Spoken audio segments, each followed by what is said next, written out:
sounds like it depends on what your borrowing capacity is, like how much you can input into your portfolio of cash from your own personal income or business income, and how fast you can move into getting a deposit for your first sort of commercial. And what sort of size would you recommend somebody starting out at? Like, say they do have like 2 or 3 resis. What sort of size commercial asset would you say is good for a beginner, and then what type as well?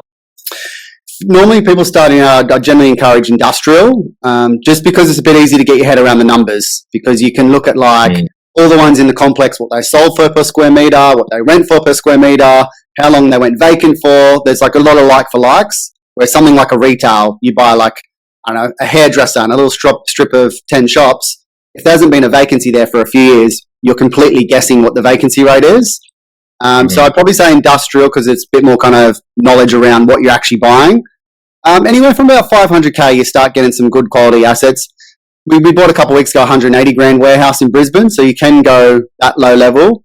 The negative with those are, don't expect to get like a 5-year lease. It's going to be a average Joe's electrical services, and they're going to sign 12, 24-month lease. Small businesses go one or two ways. They grow and they move on, or they close up shop, so you go through tenants a bit more often with those. But 500k, you get a good like 3 to 5 person business, and you should get kind of like 2-3 year leases out of them, and hopefully have them for 5 to 10 years at a time. What yield are you running on those ones, those lower price? The size doesn't normally change the yield that much, so it depends where you buy. On average, I'm buying around a 6% net yield in kind of Sydney, Brisbane and Perth, this kind of area. 5.5 probably Adelaide and Canberra. You can go regional and get 7% net yields, but vacancy rates are high, so it's balancing that risk. What kills the yield a little bit on the smaller ones is property management fees, because they take like a leasing fee, similar to residential, where they take like a couple of weeks rent as initial payment. They'll take like 7 to 15% every new lease that's signed.